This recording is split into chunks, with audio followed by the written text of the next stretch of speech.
नमस्ते बच्चों। कल मैंने आप लोगों को इसका और बाकी भाग भेजा था। आज मैं आप लोगों को इसका कुछ भाग भेज रही हूँ। इसकी व्याख्या है, ठीक है। हिमालय में कभी कभी नाटे बने हुए मनुष्यों और जानवरों को देखकर दुख होता है और उनका सारा विषम मीन्स होता है असमानता जीवन क्रम मेरी नज़र के सामने से गुजरता है। लेकिन यह तो जब तक उनको देखता हूँ तब तक ही, बाकी समय तो पेड़ पत्तों से और उनके बीच से रास्ता निकालने वाले झरनों से अपनी आत्मीयता जागती है। और फिर जीवन का विचार करते वर्षों की गिनती नहीं बल्कि शताब्दियों से गिनती चलती है। देहरादून के पास गुच्छू पानी और सहस्त्र धारा देखने गया था। वे प्रसंग किसी तरह भुलाए नहीं जा सकते। हजारों साल का उनका चरित्र समझने का प्रयत्न करते मुझे मुश्किल नहीं होती और वहाँ अनेक चिंदी वाले पत्थरों को हाथ में लेते ही भूगर्भ विद्या की मदद से उनकी जन्म कथा के साथ मैं भी समरस होता था। बच्चों, भूगर्भ विद्या जो होता है, ये ज़मीन के अंदर जो भी चीज़ें गड़ी हुई हैं या जो भी समय का है, उनके अस्तित्व को, कि वे कब आए, कब उनका प्रादुर्भाव हुआ, इन सारी चीज़ों को जो है हम भूगर्भ विद्या के अंतर्गत जानते हैं, जिसे पुरातत्व विभाग जिसे हम कहते हैं। 5-7 हज़ार फुट की ऊंचाई पर मसूरी में जाने के बाद लगता है कि यहाँ के जंगलों पर साम्राज्य का उपभोग करने वाले बादल ही मेरे समकक्षी हैं, मतलब हमारे साथ रहने वाले। कभी कभी एकाध पक्षी को एक पहाड़ से दूसरे पहाड़ तक की घाटी लांघकर जाते हुए देख मुझे ऐसा लगता है कि पक्षी होकर नहीं लेकिन बादल होकर इन शिखरों के बीच में व्योम विहार जरूर करूं। व्योम मीन्स होता है बच्चों बादल, विहार मतलब होता है विचरण करना। मैं इनमें विचरण करूं।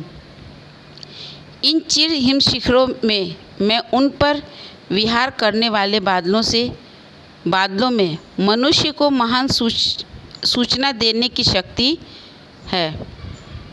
इन चिर हिम शिखरों में और उन पर विहार करने वाले बादलों में मनुष्य को महान सूचना देने की शक्ति है, इसलिए उनके दर्शन को तरसता हूँ। ये बादल देखते ही देखते अपना आकार, अपना स्वरूप और अपना गठन भी बदलते रहते हैं। बादल आगे पीछे, ऊपर नीचे, दसों दिशाओं में दौड़ते हैं, फूलते हैं और पिघल जाते हैं। क्षण में श्वेत, क्षण में श्याम और क्षण में वर्ण विहीन ये बादल कहते हैं। परिवर्तन से न अकुलाना हमारा व्रत है, यानी कि हमें परिवर्तन से कभी भी घबराना नहीं चाहिए। परिवर्तन का आनंद लेना और बाद में उससे परे होना ही हमारी जीवन साधना है। जैसे जैसे प्रकृति बदलती जाती है उसका आनंद लेना चाहिए, न कि उसको जो है लेकर के हमें उसका रोना चाहिए। और उससे परे होना ही, यानी कि उसके दुख से परे होना ही जो है वो हमारी साधना है। यह कहते कहते ये बादल बारिश बन गए और उन्होंने हमें नम शिखांत भिगो दिया, मतलब नख शिखांत, यानी कि अंत तक जो है हमें ऊपर से नीचे तक उन्होंने हमें भिगो दिया। बच्चों, ये आज आपका ये पाठ कंप्लीट हो गया है। आप लोग 2 मिनट का ऑडियो बनाकर मेरे पर्सनल व्हाट्सएप पर भेजें और ये शब्दार्थ आपको लिखना है। आप शब्दार्थ लिख लेंगे। सानिध्य, समीपता, धुन, लगन, कृत्रिम, बनावटी, नकली, कुदरत,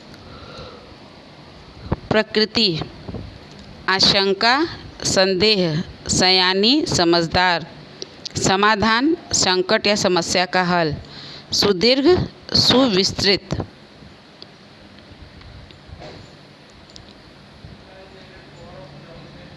हैवानियत, शैतान होने का भाव, राक्षसी प्रवृत्ति। विषम, असमान, व्योम विहार, आकाश में विहार करना। स्वजन द्रोह, अपने लोगों से विद्रोह। समकक्षी, बराबरी का, अकुलाना, घबराना। ये बच्चों ये आपका शब्दार्थ हो गया।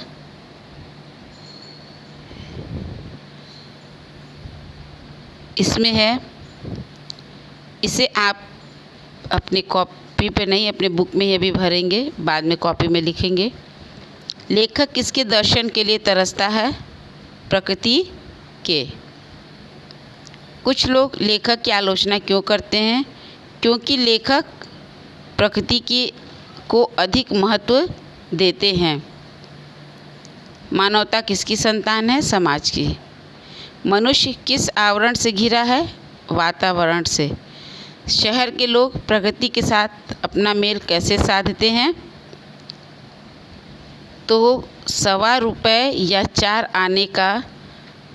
आने ब्राह्मण को देकर गोदान का समाधान साधने जैसा। यानी कि गमले में और छोटा सा जो है कृत्रिम बागीचा बनाकर वे लोग, शहर के लोग रहते हैं और उसी को वे लोग सोचते हैं कि हम प्रकृति के करीब आ गए हैं। बच्चों, आपको ये बुक में कर लीजिएगा, शब्दार्थ को कॉपी पे कर लीजिएगा। इसके पहले आप शब्दार्थ को लिखने के पहले आप 2 मिनट का ऑडियो बनाकर मेरे पर्सनल व्हाट्सएप पर भेजेंगे। धन्यवाद।